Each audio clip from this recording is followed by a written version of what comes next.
Okay. இப்ப என்ன சொல்லிட்டு அடுத்த தாக்கம் வந்து வெப்பப்பிரிகை தாக்கங்கள். சரியா? எனக்கு யாருக்கும் சொல்லுங்க, வெப்பப்பிரிகை தாக்கத்துக்கும் தகனத்துக்குமே என்ன வித்தியாசம்? வெப்பப்பிரிகைன்றதுக்கும் தகனம் ரெண்டும் டிஃபரெண்டா இல்லாட்டி சேமா? டிஃபரெண்ட். என்ன டிஃபரெண்ட்? தகனம் வந்து ஆக்சிஜன் பயன்படுத்தப்படும்.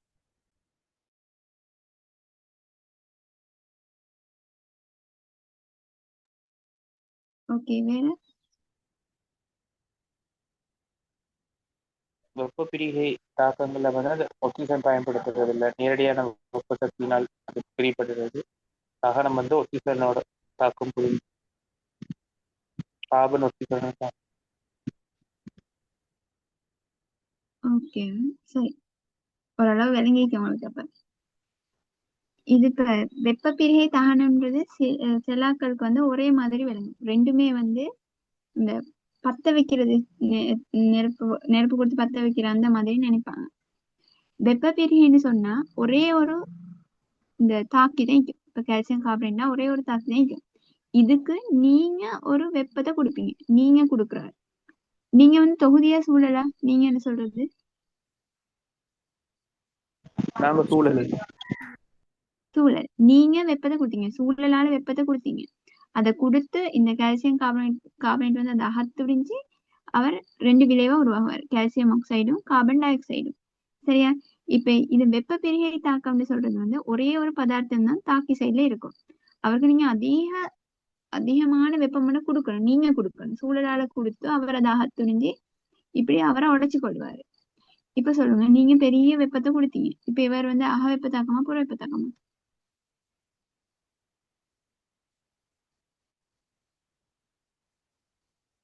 அக வெப்பதாக்கம். மத்தாக்கள்?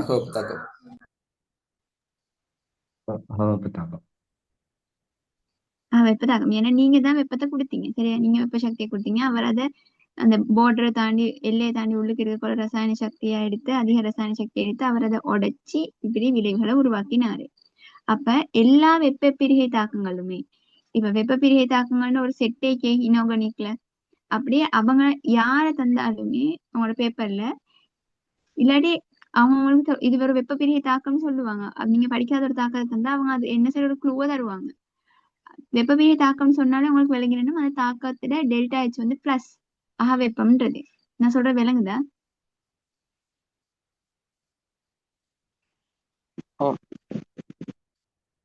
ஓகே. அடுத்து தகன தாக்கங்கள். தகனம்னு சொல்றது வந்து தகனத்துக்கு நீங்களா வேறையா போயிட்டு பத்த வைக்க தேவையில்லை. சரியா? ஒரு ஸ்பார்க் இருந்தாலும் போதும், அப்படி இல்லாட்டி ஆக்சிஜன் இருந்தாலே போதும் அதுக்கு. இப்ப என்ன சொல்றேன், நான் சோடியம் இதே சோடியத்தை வந்து நீங்க வலிக்கு திறந்து வச்சீங்கன்னா என்ன நடக்கும்?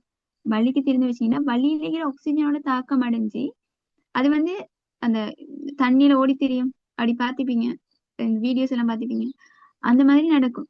என்ன நடக்குது? தகனம் தான் அந்த இடத்துல நடக்குது. அந்த இடத்துல நீங்க போயிட்டு நெருப்பு சோடியத்துக்கு பத்த வச்சு விடலையே, நீங்க என்ன செய்றீங்க? சோடியத்தை வலிக்க திறந்து வச்சீங்க, அதுல இருக்கிற ஆக்சிஜனோட சேர்ந்து தாக்கம் புரிஞ்சிருச்சு. சரியா? அந்த மாதிரி நடக்கிறத நான் சொல்றது தகனம்னு சொல்லி. தகனத்துக்கு ஆக்சிஜன் தேவை, ஆனா வெப்ப பிரிகைக்கு ஆக்சிஜன் தேவையில்லை. இங்க வெப்ப பிரிகைக்கு நீங்க பெரிய ஒரு வெப்பத்தை கொடுக்கணும், ஆனா இதுக்கு அப்படி பெரிய ஒரு வெப்பம் தேவையில்லை. அப்படி வெப்பம் மட்டும் கொடுத்தாலுமே அது ஒரு நெருப்பட்டி இப்படி அடிக்கிறது மட்டும் தானே, அவ்வளவு ஒரு சின்ன ஒரு வெப்பம் போதும். சரியா? அப்ப அது ரெண்டு தான் அதுக்கு இடையில இருக்கிற வித்தியாசம்.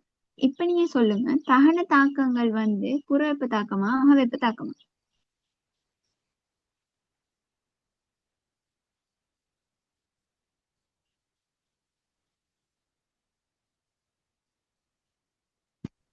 புற வெப்பத்தாக்கம். மத்தாக்கள்?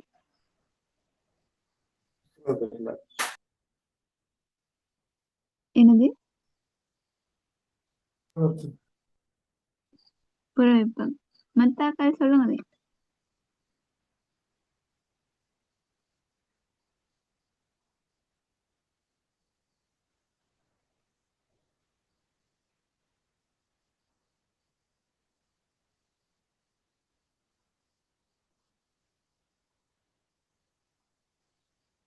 சரி, ஏன் புற வெப்ப தாக்கம்னு சொல்றீங்க? ரீசன் என்ன?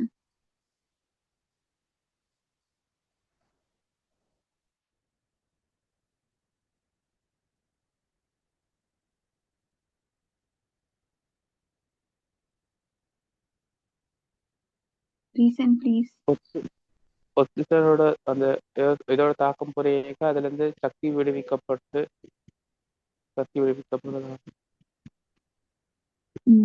சரி, அப்படித்தான். இப்ப யோசிங்க, இப்போ எப்படி டெல்டா H பிளஸ் மைனஸ் இந்த இடத்துல கண்டுபிடிக்கிறேன். நான் சோடியத்துக்கு ஒரு உதாரணம் சொன்னேன். சோடியத்தை வந்து நீங்க ஒரு தண்ணிக்கிற ஒரு பேசன் எடுத்துட்டு இதுக்கு சோடியம் மட்டும் போட்டீங்க. அது என்ன செய்யும்? இப்படி சுத்தி ஓடும். ஓடக்கொள்ள உங்களோட சூழல், நீங்க சூழல்ல தானே, நீங்க தொகுதியிலேயே உங்களுக்கு ஒரு சூடு அடிக்கும். சரியா? நீங்க இதை எக்ஸ்பீரியன்ஸ் பண்ணியிருந்தா விளங்கும். சூடு ஒன்று வரும். சூழல் சூடாகுதுன்னு அர்த்தம் என்ன? வெப்பத்தை தொகுதி வெளியிட்டிக்குதா இல்லாட்டி அகத்துணிஞ்சுக்குதா? வெளியிட்டிக்குது. வெளியிட்டிக்கு தொகுதி இந்த சோடியம் இதோட தாக்கம் அடைஞ்சு அவர் ஒரு பெரிய வெப்பத்தை வெளியே அனுப்பினாரு. அந்த வெப்பத்தை சுத்தி இருந்து நீங்க இதை பார்க்க வந்தாலும் தானே நீங்க உங்களுக்கு அந்த சூடு விளங்குச்சு. நீங்க சூழல் வெப்பத்தை உணர்ந்துச்சுன்னு அர்த்தம். தொகுதி சூழலுக்கு வெப்பத்தை வெளியிட்டிக்குதுன்னு அப்படின்னா புற வெப்ப தாக்கம். அதனால தகன தாக்கங்கள் எல்லாமே புற வெப்ப தாக்கங்கள். விளங்கிச்சா? விளங்கிச்சு. ஓகே, மத்தாக்கள் விளங்கிச்சா? காம்ப்ளெக்ஸ் ஆகிதா? எல்லா தகன தாக்கங்களுமா? எல்லா தகன தாக்கங்களும் புற வெப்ப தாக்கங்கள்.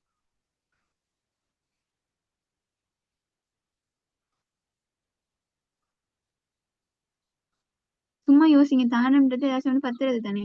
பத்தப்போல உங்களுக்கு நீங்க சூழல்ல இருக்கிறார். சரியா? உங்களுக்கு என்ன நடக்கும்? சூடொன்னு விளங்கும். சூடொன்னு விளங்குதுன்னு அர்த்தம் என்ன? தொகுதி அந்த வெப்பத்தை வெளியேற்றிக்குதுன்னு அர்த்தம்.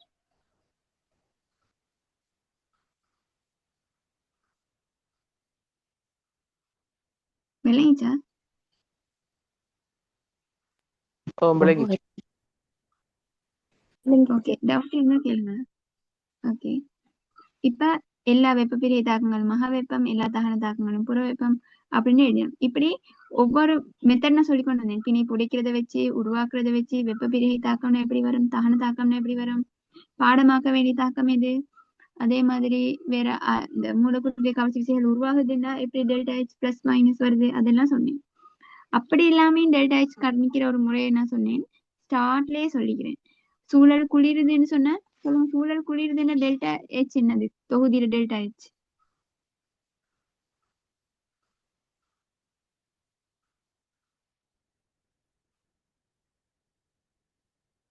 பிளஸ். சூழல் குளிருதுன்னா சூழல் கிட்ட இருந்து வெப்பம் ஓரளவு காணாம போயிட்டிக்குது. அதனால நான் அவர் கூழைக்கிறாரு. அந்த காணாம போன வெப்பம் எங்க போச்சு? தொகுதிக்குள்ள போச்சு. தொகுதி வெப்பத்தை துணிஞ்சுக்கு. அப்ப டெல்டா H பிளஸ். அதே மாதிரி தொகுதி சூழல் சூடாகுதுன்னு அர்த்தம். சூழல் சூடாகுதுன்னு அர்த்தம் தொகுதி வந்து சக்தியை அவருக்கு வெளியே கொடுத்திக்குது, சூழலுக்கு கொடுத்திக்கு. அதனாலதான் சூழல் வந்து வெப்ப சக்தி அதிகரிக்கக்குள்ள அவருடைய வெப்பநிலை அதிகரிச்சு சூடாகுது. அப்ப சம்டைம் உங்களுக்கு தாக்கத்தை தருவாங்க. அதை பத்தி எந்த ஒரு ஐடியாவும் அந்த தாக்கத்தை வச்சு லொஜிக்கால எடுக்க எல்லாமே இருக்கும். அப்ப பாருங்க, அந்த வெப்பநிலையை பத்தி சொல்லிக்கிறாங்களா, சூழலோட வெப்பநிலை மாற்றத்தை பத்தி சொல்லிக்கிறாங்களான்னு. அப்படி சூழலோட வெப்பநிலை மாற்றத்தை பத்தி அவங்க தந்திக்கிறாங்கடா, குளிரும் சூடாகும் இல்லாட்டி வெப்பநிலை உயர்ந்துச்சு குறைஞ்சிச்சின்னு, அதை வச்சு உங்களுக்கு இதை கண்டுபிடிக்க இயலும். சரியா? இது ஒன்று. இது தவிர இன்னும் இது. இப்ப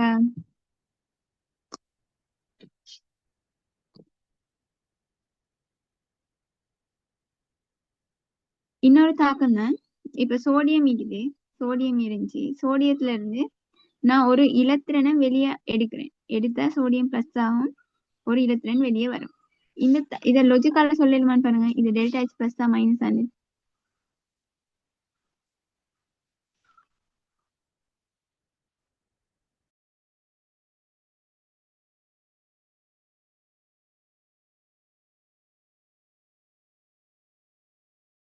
டெல்டா H பிளஸ்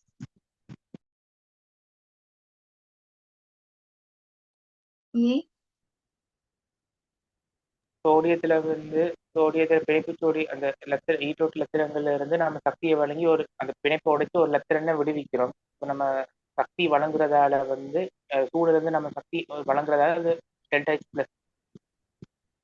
சரி.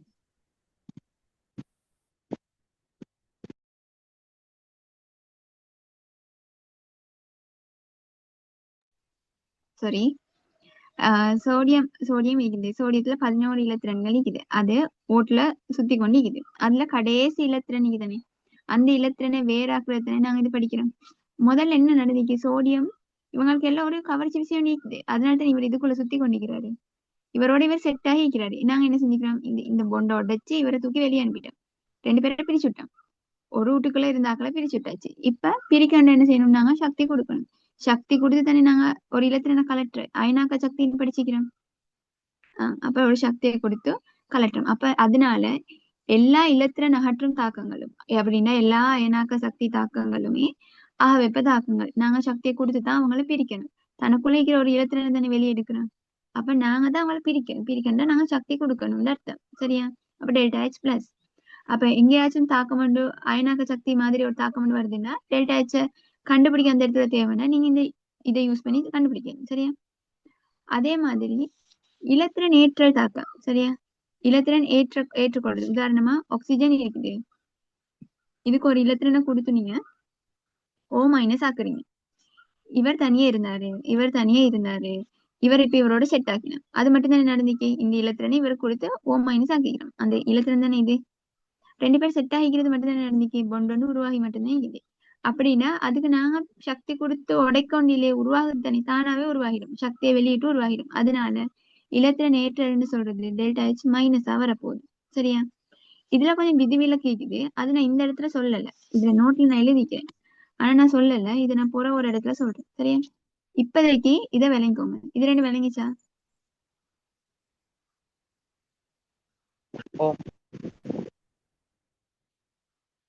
மத்தாக்கள் ஓகே. இப்ப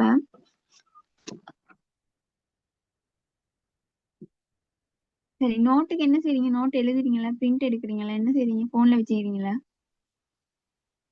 எழுதுறது. ஓகே. மத்தாக்கள் எழுதிட்டேன் அக்கா. ஓகே. மத்தாக்கள் எழுதவும் இல்லை, பார்க்கவும் இல்லை. அப்படியா? எழுதிடும். எழுதுறேன்னா பிரிண்ட் எடுக்கிறேன்னா பிரிண்ட் எடுங்க. போன்ல மட்டும் வச்சுக்கிட்டு வேணும். இப்ப நீ படிக்க போறல, போன்ல வச்சிருந்தா யாரும் நான் நினைக்கிறேன் படிக்க மாட்டாங்க. இத இப்படி ஒரு இடமைக்கு தானே இதை கொஞ்சம் வாசி பாருங்க. இது சும்மா நேம் தான் போட்டு வச்சுக்கிறேன். திரவம் மாறுறதுக்கு பேர் என்ன அப்படின்னு போற வைக்க சும்மா தேவைப்படும்னால இதுல இந்த இடத்த கொஞ்சம் பாருங்க. சரியா? இந்த பக்கம் போற வெப்ப உருளையும் அதே இடத்துல இருந்து ஆப்போசிட்டா வாரதும் அதே வெப்ப உருளை குறி மட்டும் தான் மாறும்னு சொன்னேன். அதைத்தான் இங்க மார்க் பண்ணிக்கிறேன். அதனால நான் இதை எக்ஸ்பிளைன் பண்ணல. நீங்க பாத்துட்டு உங்களுக்கு விளங்காட்டி எனக்கு சொல்லுங்க. சரியா? ஓகே. இப்ப இவ்வளவு நேரம் நாங்க பார்த்தோம் தானே டெல்டா H வந்து கண்டுபிடிக்கிறது எப்படின்னு. இது வந்து அவங்களுக்கு MCQல தேவை, டெல்டா H கண்டுபிடிக்கிறது. அப்ப இதை எல்லாத்தையும் இவ்வளவு நேரம் படிச்ச அவ்வளவுத்தையுமே ஒரு மெப்புக்குள்ள கொண்டாந்துக்குது. சரியா? மெப்புக்குள்ள கொண்டாடுறது அல்கோரிதம் தான் பேருங்க. அப்ப இப்பவே அவங்களுக்கு விளங்கிக்கும். சரி, அவங்களுக்கு தியரி விளங்கிச்சுன்னா இனிமேல் இந்த அல்கோரிதம் தேவையில்லை, அவங்களுக்கு விளங்கிட்டுன்னு அர்த்தம். அதை இன்னமும் லேசாக்க ஒரு அல்கோரிதம் போட்டிக்குது. விளங்குது தெரியா? கிளியரா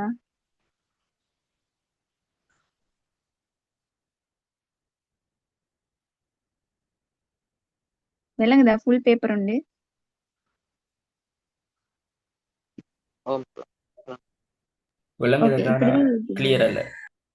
ஓகே ஓகே, நான் காட்டுறேன்.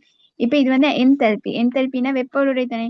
இப்ப இத காண்றத ஃபுல்லாவே ஒரு இடத்துல தொகுத்திக்கிட்டு அதுதான் நடந்துக்குது. இப்ப ஒரு தரப்பட்ட தாக்கத்துல வெப்ப உள்ளுரை மாற்றத்தை டெல்டா H அப்படி இல்லாட்டி என்தால்பி மாற்றத்தை கண்டுபிடிக்கிற முறை டெல்டா H பிளஸ் தான் மைனஸ் ஆன நீங்க தீர்மானிக்கணும். இது உங்களுக்கு போறோம் கடைசியா இந்த கிப்ஸ் எனர்ஜி எல்லாம் படிச்ச போறோம் கொஸ்டின் கூட நான் காட்டுவேன் இப்படி தேவைப்படுது. ஒன்று எங்களுக்கு இப்படி தீர்மானிக்கணும். சூழலிட வெப்பநிலையை வச்சு கேள்வியில சூழலிட வெப்பநிலையை பத்தி மென்ஷன் பண்ணிக்கிறாங்கன்னா நீங்க என்ன செய்யணும், இந்த பாத்துக்குள்ளால வரணும். வந்து பார்க்கணும் சூழலிட வெப்பநிலை குறைஞ்சிக்கா கூடிக்குதான்னு சொல்லி. குறைஞ்சிருந்தா இந்த பாத்தால போவீங்க. உங்களுக்கு தெரியும் சூழலிட வெப்பநிலை குறைஞ்சா டெல்டா H பிளஸ்ன்னு வரும்னு தியரி எல்லாம் தெரியும். இப்போ உங்களுக்கு இது வந்து ஒரு சம்மரி ஷார்ட் நோட். சரியா? அதை விளங்கிக்கோங்க.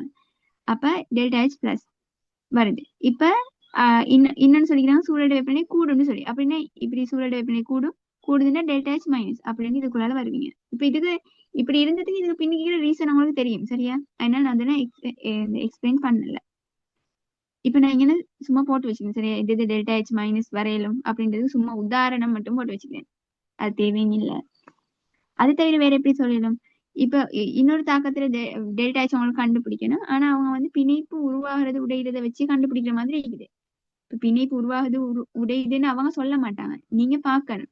இப்ப N2H2ன்னு சொன்னா இப்ப இந்த மாதிரி ஒரு தாக்கம் சந்திக்கிறாங்கன்னா நீ டக்குனு ஸ்ட்ரக்சர் வரைஞ்சு பாக்கணும், பிணைப்பு உடையதா நடக்குது, உருவாகிறதா நடக்குதுன்னு நீங்க செக் பண்ணணும். செக் பண்ணி பார்த்துட்டு இப்ப பிணைப்பு உருவாகிறது மட்டும்தான் இருக்குதுன்னா அதுக்கு யாரும் ஒன்னும் சேர்த்து அவங்களாவே செட் ஆகி கொள்வாங்க, பிணைப்பு உருவாக்குவாங்க. அப்ப டெல்டா ஹெச் மைனஸ். உடைக்கணும்னா நாங்க தான் சக்தி கொடுக்கணும், அப்ப டெல்டா ஹெச் பிளஸ். இப்ப உடைதல் உருவாதல் ரெண்டு மிக்குதுன்னா வந்து பாப்பீங்க, அது பிளஸ்ஸாவும் மிக்கணும் மைனஸாவும் மிக்கணும். எங்களுக்கு உறுதியா கூற இயலாது சரியா. அப்ப அதுக்கு வேற ஏதாச்சும் கணக்கு செய்ய வரும். அதே மாதிரி பிணைப்பு உருவாகிற உடையிற தாக்கங்கள் இருக்குது, அதுட டெல்டா ஹெச் நீங்க கட்டாயம் தெரிஞ்சு வச்சுக்கணும். டெல்டா ஹெச்னா பெருமானம் இல்ல, மைனஸா பிளஸ்ன்றதான். அதை நான் அப்படியே இடமில்லாதனால இங்க கொண்டு எழுதி வச்சுக்கிறேன், 5வது நம்பர்னு போட்டு சரியா. இங்க 5ன்னு போட்டிக்கிறது தான் இங்க எழுதிக்கிறேன். என்ன சொன்னேன், அமோனியா உருவாகிற தாக்கம் இந்த முற்பக்க தாக்கம் வந்து டெல்டா ஹெச் மைனஸ் நினைச்சுக்கோங்க சரியா. அதே மாதிரி நீர் வந்து அயன்களா பிரிகிற தாக்கம் வந்து டெல்டா ஹெச் பிளஸ். இது உங்களுக்கு அயன் சமநிலையில வரும் சரியா. அப்ப இதுல என்ன உங்களுக்கு நினைவிக்கணும், உங்களுக்கு இதை நினைவிச்சு கொள்ள இல்லாட்டியும் அமோனியாவை கட்டாயம் டெல்டா ஹெச் மைனஸ் தாண்டதை நினைவிச்சுக்கோங்க. இது கிளியன்னு எழுதி வச்சுக்கிறேன் சரியா, பாடமாக்குறதுக்கு. உங்களுக்கு வேண்டாம் நீங்களும் எழுதிக்கோங்க. அடுத்தது இப்ப வெப்பநிலையை வச்சு கண்டுபிடிக்கலாம், அடுத்து பிணைப்பை வச்சு கண்டுபிடிக்கலாம், அடுத்து மூலக்கூற்றிடை கவர்ச்சி விசைகள், அதுவும் அதே மாதிரி தானே. மூலக்கூற்றிடை கவர்ச்சி விசைகள் அந்த பௌதிக நிலை மாற்றங்கள் வரும், அந்த மாதிரி ஒன்று தந்திக்கிறாங்க.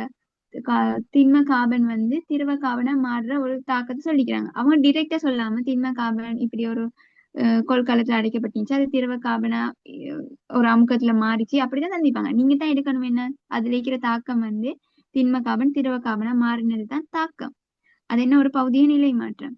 அப்ப அந்த இடத்துல வருது பௌதிக நிலை மாற்றத்துல நடக்கிறது மூலக்கூற்றிடை கவர்ச்சி விசைகள் சம்பந்தமான உடையிறதும் உடைவாகிறதும் அது சம்பந்தமானதான் வரப்போகுது. அப்ப நீங்க அப்படி இங்க இருந்து இந்த பாத்துக்குள்ளால வருவீங்க. நான் சொல்றது விளங்குதா, அவசரமா சொல்றேன்னா? விளங்குதக்கா.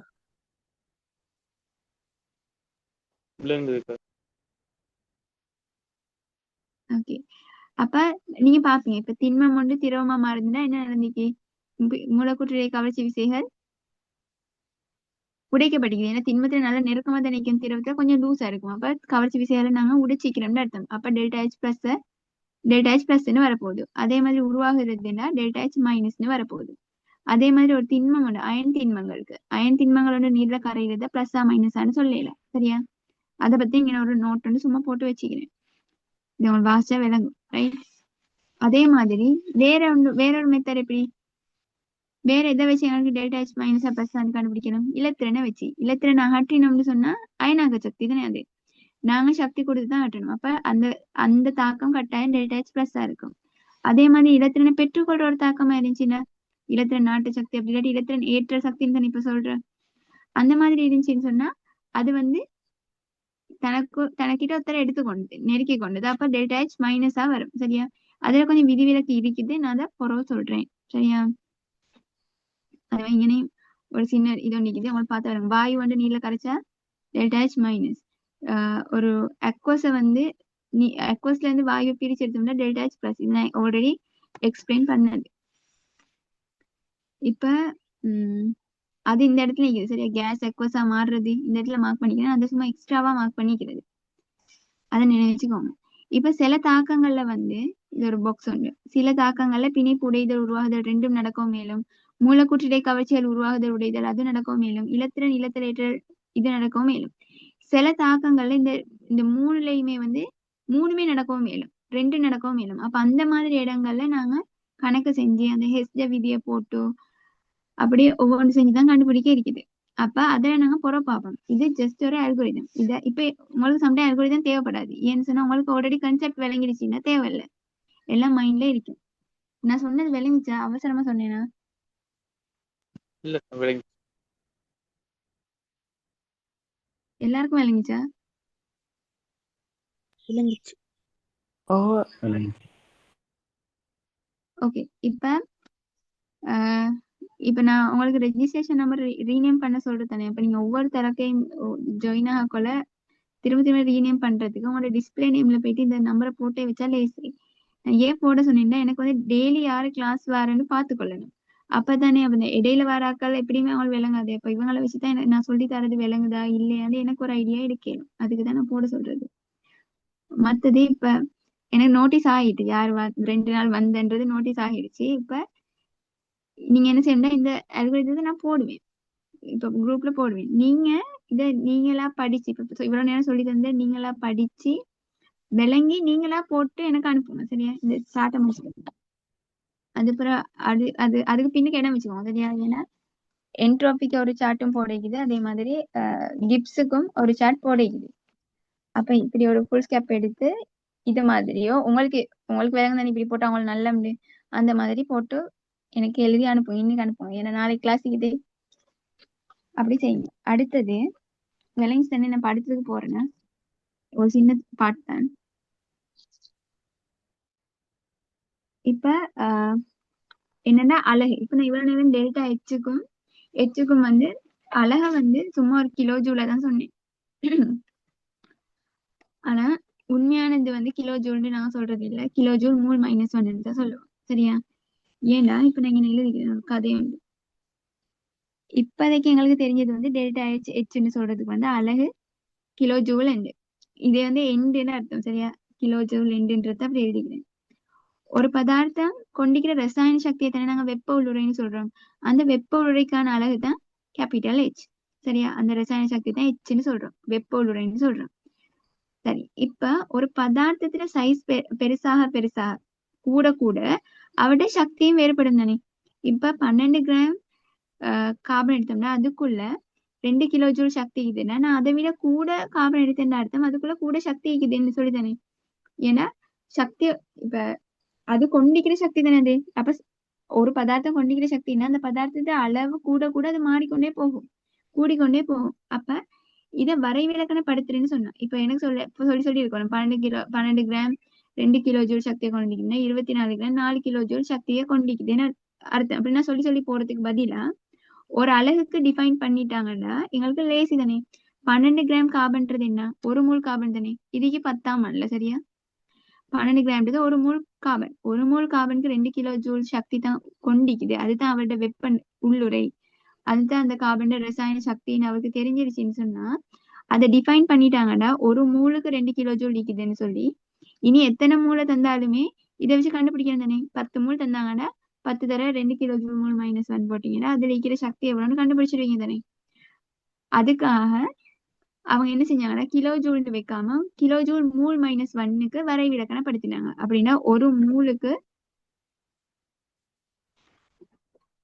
மூலுக்கு எவ்வளவு சக்தியை கொண்டிருக்குதுன்னு சொல்லி. சரியா? அது ஒரு லேசான கன்செப்ட். ஒரு மூலுக்கு 2 கிலோ ஜூல் இருக்குது. அப்ப 2 கிலோ ஜூல் மூல் -1. இப்ப நான் உங்கள்ட்ட கேட்டேன்னா 15 மூலுக்கு எவ்வளவு சக்தி கொண்டிருக்குதுன்னு நீங்க என்ன செய்வீங்க, ஈஸியா பெருக்கி சொல்லிடுவீங்க தானே. அதுக்காகத்தான் ஒன்றோட விலையை சொல்றது மாதிரி தான் ஒரு மூலுக்காக சொல்லிக்குது. அப்ப அதுல அழகு இனிமேல் நீங்க எச்சோ டெல்டா ஹெச்டேயோ அழகுன்னு கேட்டா அது கிலோ ஜூல்னு சும்மா சொல்லக்கூடாது, கிலோ ஜூல் மூல் -1ன்னு சொல்லணும். சரியா? அதே மாதிரி இப்ப solid liquid gas எதா இருந்துச்சுனாலும் என்ன பகுதிய நிலையா இருந்தாலும் கார்பன் solid இருந்தாலும் இல்லாட்டி கேஸா இருந்தாலும் எதா இருந்தாலும் இந்த அலகுகளை எங்களை பாவிக்க இயலும். சரியா? அதுதான் இங்க எழுதி வச்சுக்கிறேன். விளங்கி செய்து இவ்வளவு நேரம் சொன்னது. ஓமக்கா. ஓகே. இப்ப நீங்க என்ன செய்யணும்னா வேற இன்னும் பாஸ் பேப்பர் கொஸ்டின் சம்டைம் இருக்கணும், நான் மிஸ் பண்ணியிருப்பேன். அதெல்லாம் பார்த்து செய்யுங்க. எம்சிக்யூல செய்யலுமானது இந்த அல்காரிதம் என்தல்பிக்குதே அது இதுக்கு பிறகு வர வேண்டியது. அப்ப அதை நீங்க போட்டு எனக்கு அனுப்பணும். இப்ப நாளைக்கு இன்ஷா அல்லாஹ் நாங்க என்ட்ரோபியை படிக்கணும். சரியா? என்ட்ரோபியும் படிச்சுட்டு இல்ல ரிப்பீட் ஜாயின் பண்ண தேவையில்ல. சரியா? இதுதான் லாஸ்ட். ஏன்னா இந்த ஸ்கூல் போற பிள்ளைகள் வந்து 6:30க்கே முடிக்க சொன்னாங்க. ஆனா எனக்கு 6:30க்கு முடிக்க கஷ்டம், எனக்கு கொஞ்சம் ஸ்லோவா போற மாதிரி இருக்கு தானே. பாப்போம் ரெக்கார்டிங் தரையிலுன்னா பார்ப்போம். என்ட்ரோபி இருக்குது. என்ட்ரோபி முடிச்சா எங்களுக்கு அப்படி கிப்ஸுக்கு போகல. அப்படி அப்படியே ஃபாஸ்டா போயிட்டோம். இந்த பேசிக் கான்செப்டை ஃபாஸ்ட் இந்த பேசிக் கான்செப்டை எப்பயும் ஸ்லோவா படிக்கணும். அப்பதான் பொற நீங்க கட்டுற பில்டிங் ஸ்டேபிளா இருக்கும். சரியா? கிளாஸ் வந்து போகணுமா? என்னது பாஸ் பேப்பர் கொஸ்டின்ஸ் செஞ்சு அனுப்பணுமா? செஞ்சு அனுப்ப தேவையில்லை. ஏன்னா எனக்கு அது பார்க்க டைம் இல்லை. நீங்க அல்காரிதத்தை மட்டும் செஞ்சு அனுப்புங்க. பாஸ் பேப்பர் கேள்வி நீங்க எல்லாம் தனியா செய்யுங்க. என்ன சரி டவுட் இருந்தா எனக்கு மெசேஜ் ஒன்று போடுங்க. நான் டைம் கிடைச்சா எக்ஸ்பிளைன் பண்றேன். அப்படி போட்டதும் எனர்ஜெட்டிக்ஸ் பாடத்துல போடுங்க. சரியா? எல்லாரும் ஒவ்வொரு பாடத்துல போட்டுக்கிறீங்க. எனக்கு அது கஷ்டம். சரியா? செய்யறதுக்கு டைம் இல்லை. அப்ப இப்ப நான் இதோட கிளாஸை முடிக்கிறேன். விளங்கிச்சு தானே? டவுட் இருந்தா கேளுங்க. டவுட்டா? இல்ல இல்ல ஓகே. இனிமேல் 5 AM கிளாஸ். சரியா? 5 மாதிரி ஸ்டார்ட் பண்ணுவோம். 5 5:10 அந்த மாதிரி. ஏன்னா சுபவ தொலைக்குதுன்னு மார்னிங் ப்ரேயர் இருக்கிறதுனால 5 இல்லாட்டி 5:10 அதுக்குள்ள ஸ்டார்ட் ஆகிடும். அப்ப நெக்ஸ்ட் கிளாஸ் நாளைக்கு ஜாயின் ஆகுங்க. நான் பண்றேன். பாய்.